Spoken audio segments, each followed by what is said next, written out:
What's going on, y'all? Welcome to the RFA podcast. It's your boy Yes, sir. Stevie Smith, Plex Boogie. Yes, sir. Let's get this thing popping, bro. Oh yeah. And we got a real special guest in the building today. I sound like the Breakfast Club. What up, DJ? Envy Zenith. We got Kato on the track in the building. Kato, what's really good? What's up, y'all? How y'all doing? Staying quarantined, but learning every day. Definitely learning new things every day, man. But we definitely wanted to get you on this podcast. This is actually our first one, but we wanted to get you on, man, because obviously we've been working together, so we see how you grind. We see your moves. We see the come up, and we've seen it for a while. We've known each other for about 6 years or so, 6-7 years. So we see what you're doing, man. So we definitely wanted to get you on here. Appreciate y'all having me, man. I'm honored. First guest. For sure, man. So, obviously, for those of you who are kind of new to Rich From Anywhere, basically, Rich From Anywhere, we're like a platform of entrepreneurs, people who are coming together and just, using technology, using the internet, social media, digital marketing to build just dope-ass lives and just work from anywhere in the world, you know what I mean? So we want to bring people in on this podcast that are doing just that, right? We want to bring in dope-ass people that we know in our community and just ask them questions, man, pick their brains and figure out if we can, success leaves clues, you know what I mean?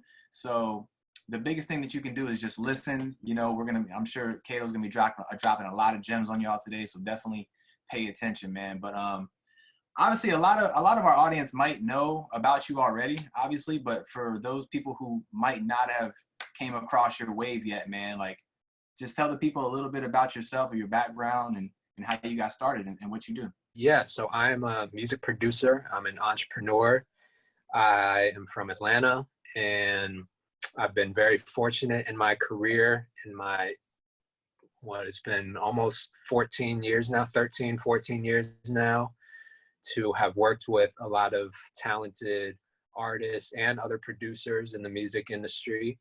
Grammy nominated, multi-platinum artists like Joyner Lucas, Tory Lanez, K Camp, Trouble, Jay Park. I used to be signed to an independent label called Funk Volume, so I had the opportunity to work with artists like Hobson, Jaron Benton, Dizzy Wright, Token, Ritz. The list goes on and on, man. So I've been very fortunate, and in October of last year, I started touring the country, doing these events called Sound Advice, which is basically, kind of an intimate experience, in-studio experience with me, where I just kind of give people feedback on their music and talk about my experiences and try to give advice on how to navigate a successful career in the music business. So that's really been my whole 13-year shtick, man. Shit, you've been self-made, self-entrepreneur. You've been doing your music shit for how long right now? How long have you been without a job? I've been full-time in the music industry since 2012, 2013, somewhere around there. So it's been a good minute, man. Congratulations, first of all. For real. That's a dream come true for me. Shit, it's a dream come true for a lot of people, So what was and I'm kind of curious on this, what was the last 9-to-5 job that you ever had, and how did you quit, and when did you know it was time to get up out of there?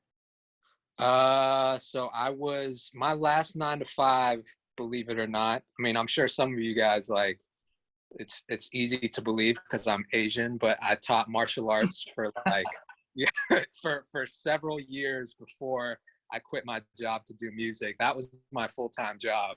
And I remember around that time, I was working with Jaron Benton, who's a longtime collaborator and artist friend of mine. And we essentially kind of came up in music together. I know you guys know who he is. So around that time, he got signed to Funk Volume, and I was producing the majority of his music. And so I saw a big, window of opportunity for me to kind of slide into that situation and really take advantage of it as his main producer. So yeah, it was around that time that I was like, you know what? It was like the end of the year, and I was like, January 1st, I'm gonna quit my job and go all in 110% with this music shit. And that's what I did. And after that, it was just no looking back. At that point, were you making money in the music industry yet? Or were you just like, literally like, fuck it? Yeah, pretty much. I wasn't making money. You know, I was making a little bit here and there, just like selling beats, you know, $100, $200 exclusives here and there. But I had a little bit of money saved up just from my day job. But yeah, it was more of like a mental commitment than anything, you know.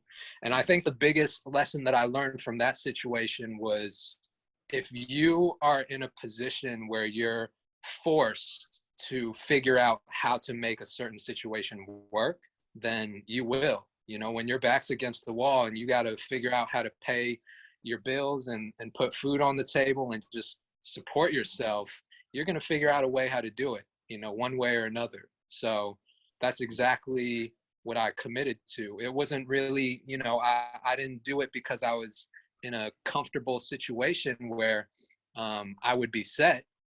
Nah, like I was committed mentally to just figuring things out and making that leap 100%, which I wouldn't recommend for everyone. You know, I don't think that's the path that you have to go. You don't have to be 100% in to make something work. You can still have a day job, or you can still go to school and do music on the side and still make it work, you know? But for me, you know, that was the best decision for me, just because I know how I operate and how I am. And I needed to have that like mental commitment and to make that leap before I started putting in, you know, the real work that it took. So, you know, thank God it worked out. Going back to, I did not know that you were a martial arts teacher, dog. Like what belt were you, man? I'm curious, bro. I'm curious. Yeah, I got all the way up to 5th degree black belt. This is something that a lot of people don't know about me, but I have been doing martial arts. I mean, I've been out of practice now for the last probably 6 years, but I started when I was like 6 years old. And so from that point all the way through my like early 20s, I was, you know, like doing competitive martial arts, like competing in tournaments, both on the local, state, and national and international level. And that was like my life for a long time. Wow.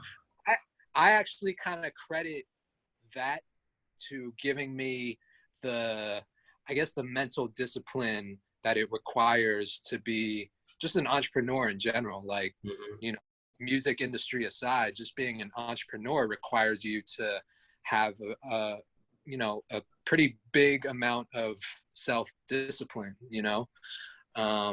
So that's kind of how it started for me. That's crazy.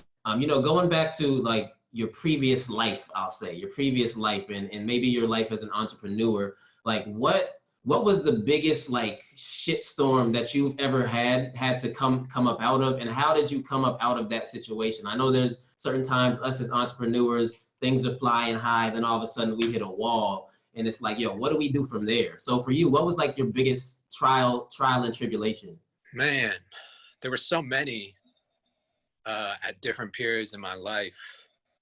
You know, I would say probably the first biggest hurdle and challenge that I had to get over was just, you know, trying to transition from having a 9-to-5 to figuring out how I could make music my full-time career. The only reason why I think, you know, that doesn't faze me more than it probably should is because I was so like I was so locked into that process of I'm just going to make music every single day. Like that was my thing. And I literally stuck to that without any sort of interruptions for like 6 or 7 years, you know. And I was literally just obsessed with that process of making music. So I think after that, like after probably the whole Funk Volume situation fell apart, that's when I kind of hit rock bottom, because I was riding high off of this like Funk Volume wave. You know, I was going on tour, I was producing for all these artists, I was building my platform, like people were starting to recognize my name as a producer. And that's like really what I was aiming for this whole time. And then the whole situation pretty much ended overnight. And so I was left in a weird situation where I was trying to figure out what was next in my career. And so, you know, that was a really rough time for me. I got evicted from my apartment. I had to end up living in my girlfriend's living room with like all my shit stacked in boxes up to the ceiling.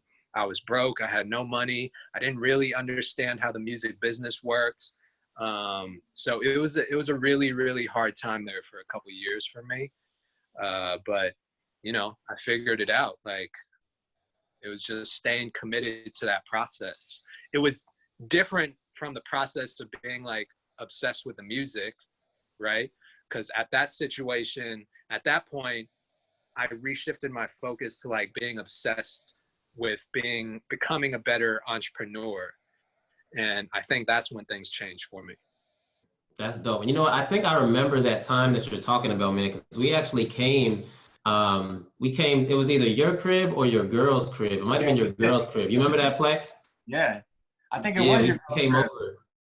Yeah, and we recorded some records. That's when we were on the songwriting tip heavy. But I do remember that time, man. But it's crazy to see now, dog, like how you are absolutely killing shit, to be honest with you, dog. Like 200K followers, like people look up to, like you're the Gary V of music. You know what I'm saying? In my opinion, you're the one that people look to for advice on how to make it in the music industry, man. So it's been a major come up, bro. Major come up. So I kudos think to it's you for really that, important. I think it's really important too to kind of like zone in on that story too, because right now, obviously, the whole world's going through something huge right now. Like the whole world's going through a crisis, right? And what you just described was essentially a crisis too, right? Like you were putting everything into this label, and this label just completely fell apart and dissolved like instantly. And so everything that you had been working on fell apart. And you were living at your girl's crib. You didn't have any money, like you were struggling. And I remember that crib because we came there and we wrote records with you. But what I remember more than anything is I remember a whiteboard that was sitting in your living room. And this man had all his shit organized on a whiteboard, and he was focused, even though like physically he was in a place where you would think like, damn, this man is fucked up, like this, he's struggling, like, but amidst all that stuff, like you were focused and you got yourself out of that situation. And here you are now today. And like, you know, like Stevie just said, you know, you got this massive following and people look up to you. So it's really just like kind of like a testament to like, listen, I know you guys might be going through something crazy right now, but trust me, there's been other people that have went through probably a lot worse stuff than you have, and they've still came out of it. And not only just came out of it, but came out stronger and better than they were before. You know what I mean? So yeah, it's a fact. That's a fact. And it would have been so easy for me to just, you know, kind of say, fuck it. Maybe this music shit isn't for me. Let me go grab another 9 to 5 and just, you know, make music on the side. That would have been so easy for me to do. But that almost didn't even seem like an option for me, because I knew that the only thing that I wanted to do for the rest of my life was be a music producer and an entrepreneur. I didn't even know really how fun being an entrepreneur was until I started learning about the business and just surrounding myself with people who knew more about that side than I did. And, you know, it made me realize, well, damn, shit, this entrepreneurship thing is kind of fun. Like, I enjoy the challenge of being an entrepreneur. Right. So it opened up a whole other world of opportunity for me.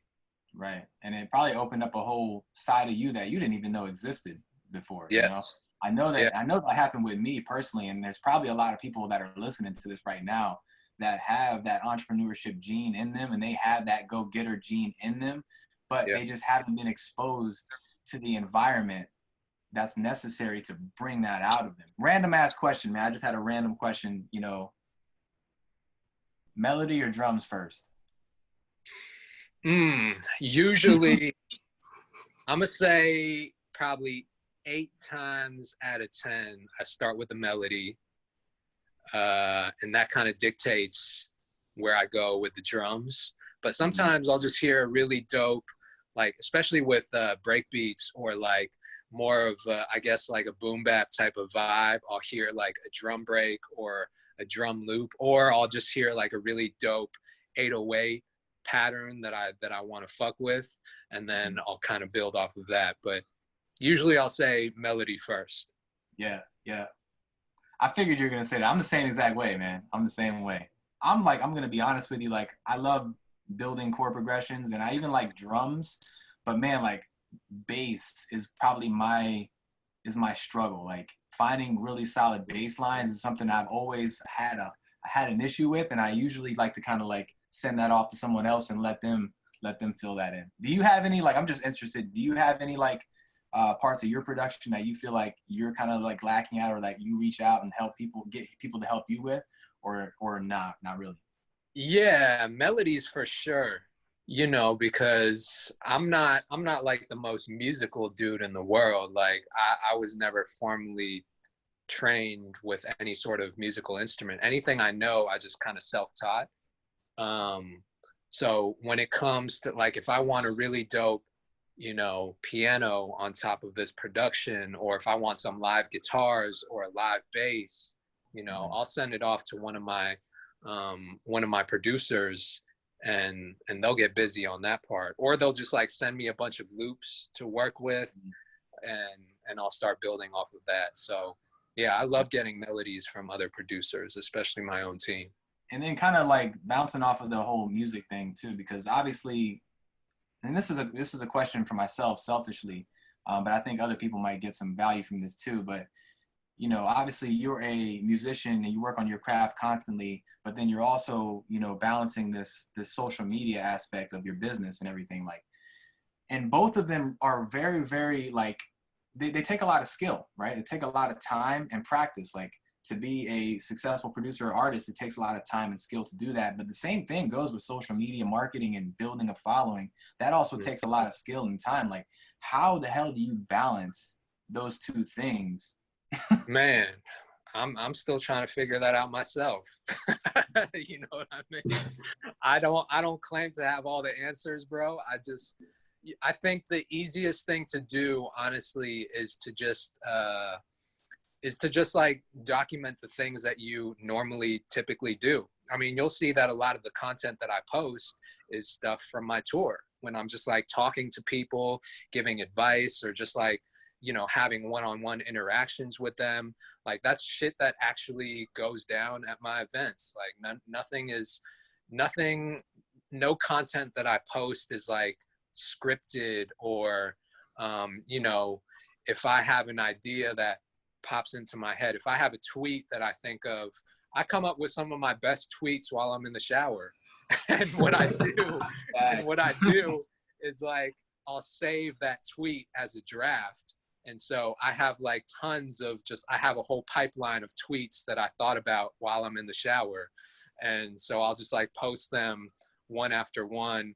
But then other times, like I'll just feel a certain type of way spontaneously and just tweet that, use that as a piece of content on Instagram.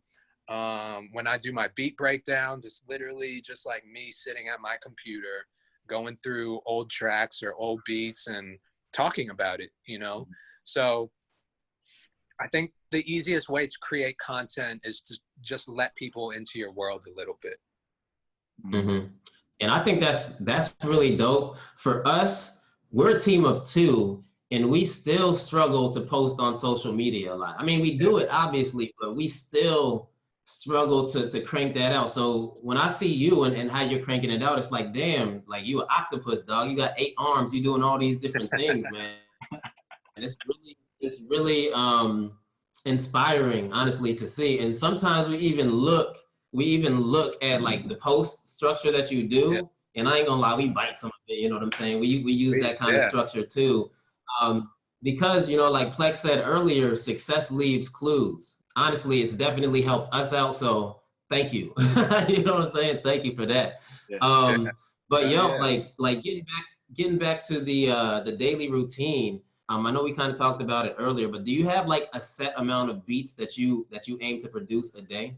Like, do you have a set amount, or is it just kind of like a feel type of thing? I used to do that. I used to be like, yo, I need to make at least 1 or 2 beats every single day.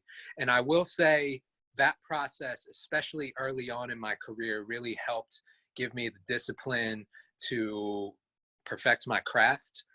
But I think these days, because I'm juggling so much more, it's hard for me to stay creatively inspired every single day. You know what I mean? Like some days I just don't feel it. And if I don't feel it, I'm not going to force it. So that's why I decided not too long ago that building a team of producers around me who can kind of like give me that creative energy, or send me a loop or send me a melody that can spark that creative energy, was the move for me.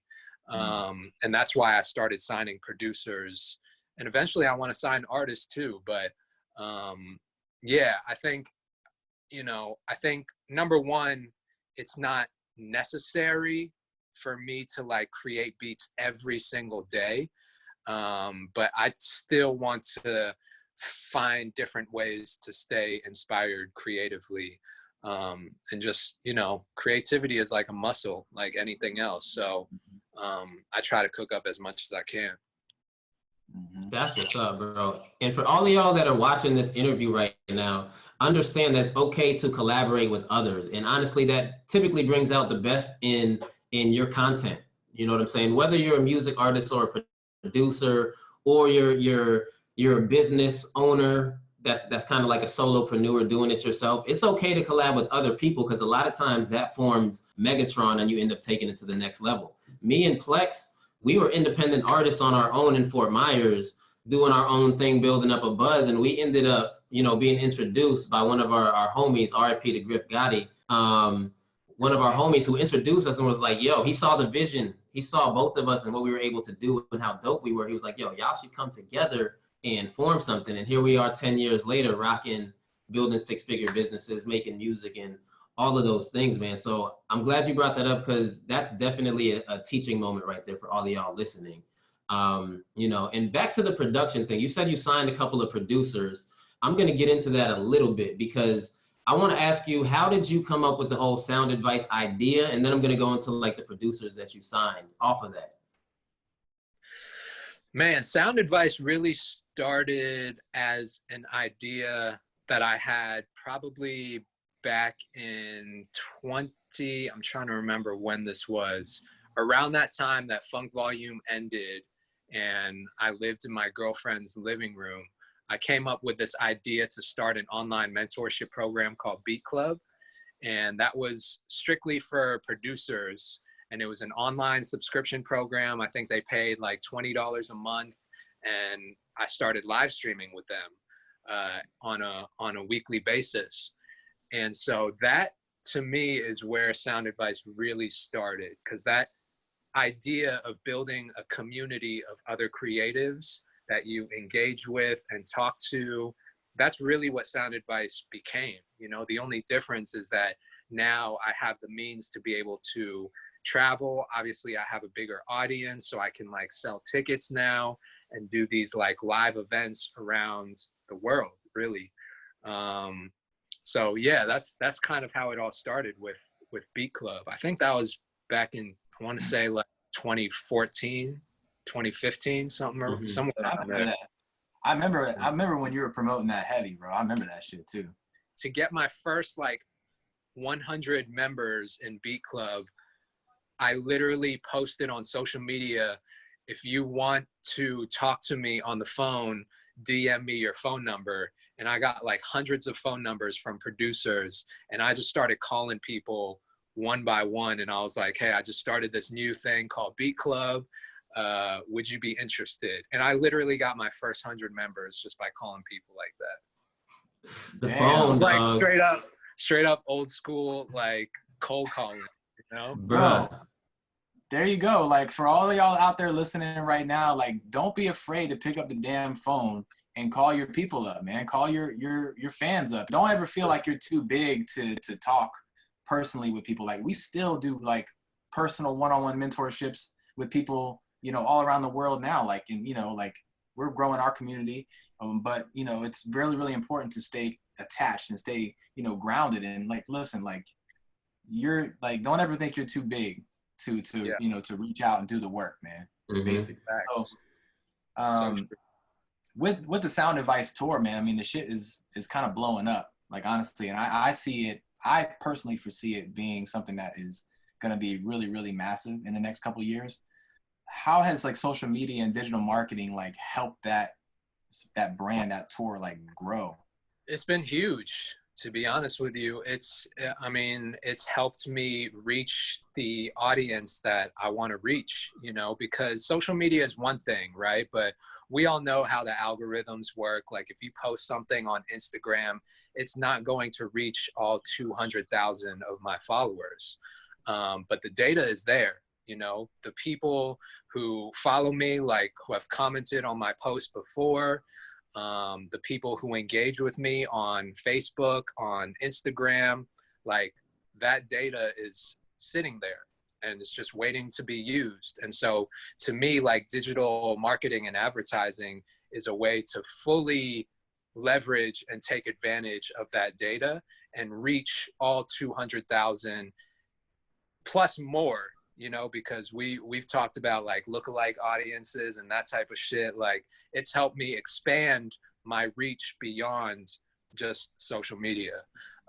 So it's been huge, man. Like, that was definitely a big part of me reaching the right people to even do this tour.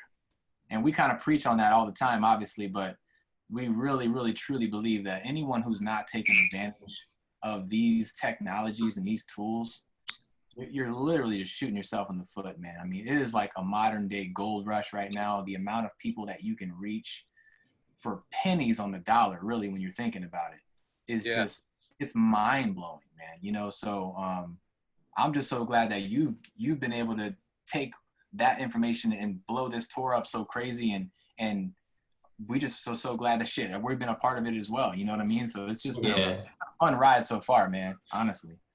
Yeah, you know, man. I mean, you know, obviously I really appreciate you guys for stepping in and helping me with all that stuff. I think the biggest challenge, number one, is obviously the information, right? Like, understanding that information or that data is even there in the first place. A lot of people don't even know that, you know, like, you guys have been to my tour and you guys ask everyone in the audience, like, how many of you guys know that this data even exists? And most people don't, you know? So I think that's the biggest challenge for entrepreneurs. And then the second part is like understanding how to use that data and how to run an effective ad campaign. That's for sure. And one thing I wanted to touch on with Sound Advice, man, like, a lot of people don't understand how powerful the Sound Advice tour is and what it brings to independent artists and producers and, you know, people trying to learn how to become better at business and music, right? And digital marketing and music. You know, that's why it's super powerful, man. And a lot of people don't realize the opportunities that are laying on the table by coming there. I know you said you signed at least one producer from Sound Advice. Can you kind of go into that real quick and how that's allowed you to, it's pretty much you're an A&R on tour, like, peeping talent, you know what I'm saying? So how's that looking for you right now? That's exactly what it is. I mean, aside from building a community of other music creatives, you know, I think my other main motivation for going on tour was just looking for talent. And people think I'm, you know, just using that as another selling point to sell tickets to my tour. But like the proof is in the pudding, bro. Like I literally signed a producer in Vegas that I met on my Sound Advice tour. And the second producer that I signed was actually a winner from one of my contests that I hosted. And so like, I'm literally finding people on the internet and signing them and bringing them onto my team and giving them all the opportunities that I have available to me. You know, and it's just been incredible. Like I'm literally traveling the country, you know, meeting other dope artists and producers and engineers and DJs. And if you got the skill set, like I'm interested, you know. You heard the man. You heard the man. So show up to Sound Advice when it hits your city. Show up. That's fucking crazy just thinking about that, honestly. Like the amount of opportunities, bro, because you got to understand, like, we've been in the music industry for so long. We've been pushing this shit for so long, like trying to figure out how to break through. And then there's guys like you who put these events on that you can literally like spend $100 or $200 or whatever and come to this event and literally have the opportunity to really get signed by someone who's really doing this shit. It's absolutely incredible. Because, you know, all of us, we kind of grew up in that era where you go to open mic nights or you pay for these bullshit, like these little spots so you can get your slot and perform and all this stuff. And most of it's just a load of horseshit. You know what I mean? Nobody has no real intention on doing anything with any of these artists. And you really do. And so it's like, yo, anybody who's interested in going to Sound Advice, y'all need to go now. Like for real, sign up now. He's doing webinars. Like even hop on the webinar. That shit's virtual. You can do it from your living room. You can get signed from your living room. Like, yeah. If that doesn't sound good enough, like I don't know what the hell to tell you guys. Like for real. Facts. You know, and I'm gonna add this too. Plex is like, it's different from sending me a DM, right? Because the main reason that I want to go on tour and shake people's hands, obviously not right now given the situation, but like in any other time, like the main reason for me wanting to meet people face to face is like, I feed off the energy first, you know, and if the music is dope, like then it's a no-brainer for me. But I gotta be able to like you as a person to extend these opportunities to you. Like these producers that I signed, I genuinely like them as people too. Like, and the fact that they have great music is a bonus, you know. Obviously that has to be there too, but it's hard to tell if you like someone or not through a DM. And so that's why I'm not big on like giving people feedback through DMs. And like, aside from the fact that I get hundreds of them a day, it's just impossible for me to go through all of them. So yeah, man, the best way is to pull up to the tour or pull up to a webinar and like, let's talk, let's meet face to face. You know what I mean? That's it. I mean, that's one of the benefits of being an entrepreneur and running your own business. Like you get to pick who you want to work with. Yeah. You know what I mean? That's one of the biggest perks, like for real. Money is one thing, but you know, the people that you work with and interact with on a daily basis, you know, that literally like shifts your energy and your frequency and can make you, like if you're working around a bunch of people that you hate, that can literally make you sick and make you like hate your life. Like, so we get to pick who we want, and that's smart, man. A smart way to run a business. That's so big, man. And teamwork, like nobody can do this shit all on their own. And that's what I realized as a producer. If I want to get to that next level in my career, I got to have a team around me, period. Like I can't do everything on my own. I've hit the ceiling of how much I can do on my own, from, you know, creating content to posting it on social media to engaging to handling all the administrative stuff and the business. I'm literally booking and routing the tours myself, handling the travel, handling the lodging, even down to like the rental cars. And like, there's just so much that goes into this shit. And on top of that, like still being a music producer, like doing the creative side, it's just too much, man. So no one person can do it all on their own. You have to at least have a small team of people around you if you want to get to that next level. Facts, bro. Facts. But yo, real quick, man, I got a real like serious question right now. What's your favorite curse word? man. I'm gonna show y'all this one. Someone gave me this hat.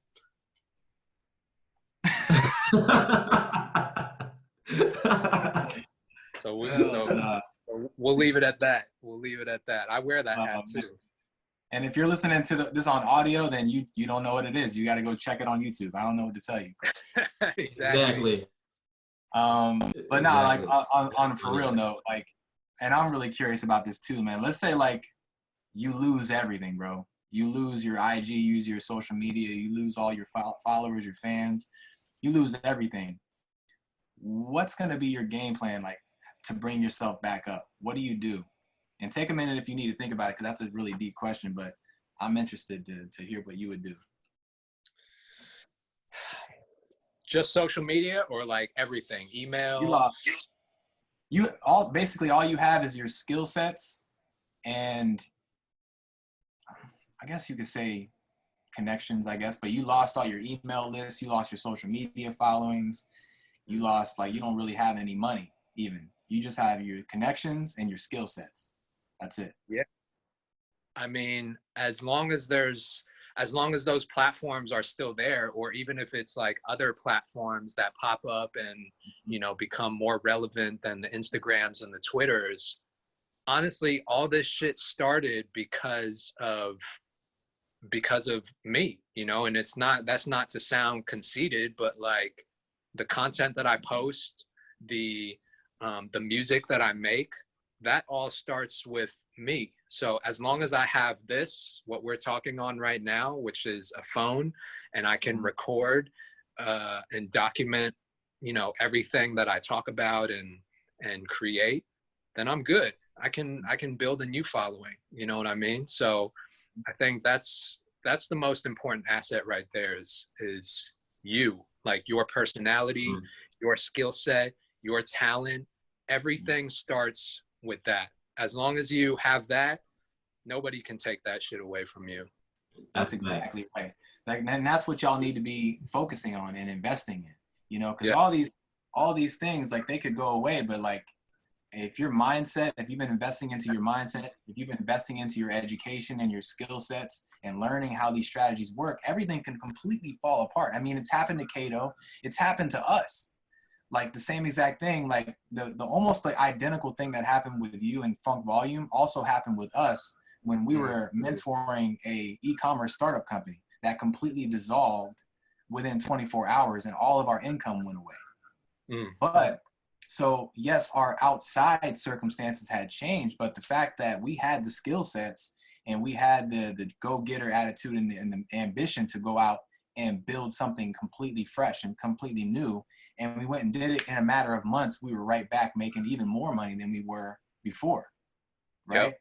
So that's like a huge learning moment, man. I really want you guys to, like, honestly, like, rewind and listen to that shit again, because that's how important that was. And if you don't rewind, you'll hear the snippet on Instagram, because we're definitely going to chop that up and throw that on IG. That's a gem. That's a gem for the gram right there. But yeah, the skill set and the drive, that is like the $1 million asset. You know what I mean? If you have those two things, you can make anything happen. I wanted to know the answer to this, because we had a side conversation about a month ago and you were letting me know about some things that were in the works for you. But just, you know, knowing what you know now about how independent labels are run, what would you do maybe differently than your past experiences to set yourself up for success in the future? What would I do differently, or what would I do now? Well, I guess both, right? So obviously the past situation, things happen and you learn from those situations. So in order to prevent situations like that from happening in the future, how would you have your label set up to win, pretty much? You know, I think everything just comes down to the people. You know, as much as this industry, the music industry, is built on, like, you know, actually having the music, I think more than that, it's built on the people, you know? So having the right people around you and building a team or a label, whatever it is that you're trying to do, I think having the right people is such an essential part of that whole equation. So honestly, you know, everything that I'm doing now is to make sure that I have the right team around me. And that's why Sound Advice was such a critical part of that, because I wanted to make sure that I was meeting these people first and not just listening to the music and basing every decision off of whether the music sounds good or not, because the music can sound great, but if they have a shitty attitude, or if they're not driven, or they're not motivated, or they're lazy, or if they're just like a hater, you know what I mean? Then it's not going to work. You know, I can't do anything with that. So everything is predicated on just having the right people around me. That's dope. And that's very important too. Having the right people in your circle will prevent little shit storms and little fires from happening, you know? So I think that's really important for all of y'all listening out there. Definitely hire the right people. Definitely bring the right people into your circle so you don't have to deal with any BS, all right? But so here's the last question, bro. And we took some time to think about this one. It's kind of like a little game we play, you know, like the game Fuck, Marry, Kill. So we're doing it a little bit differently, all right? So, yeah. All right, here we go. All right, sign, collab, drop, all right? All right. Here's your artist. You got 3 artists. So you would sign an artist, you would want to collab with this artist, and you would drop this artist from your label, if you had a label, theoretically, all right? So here it is, all right? We got Pharrell, we got Eminem, and we got Missy Elliott. Go. Oh, man. Y'all got the triple threat. Sign, collab, or drop. Eminem, Pharrell, and Missy Elliott. We didn't want to make this easy, by the way. Nah. Yeah, you definitely didn't make it easy. I would sign Pharrell.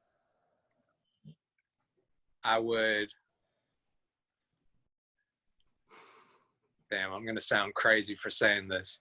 I would collab with Eminem.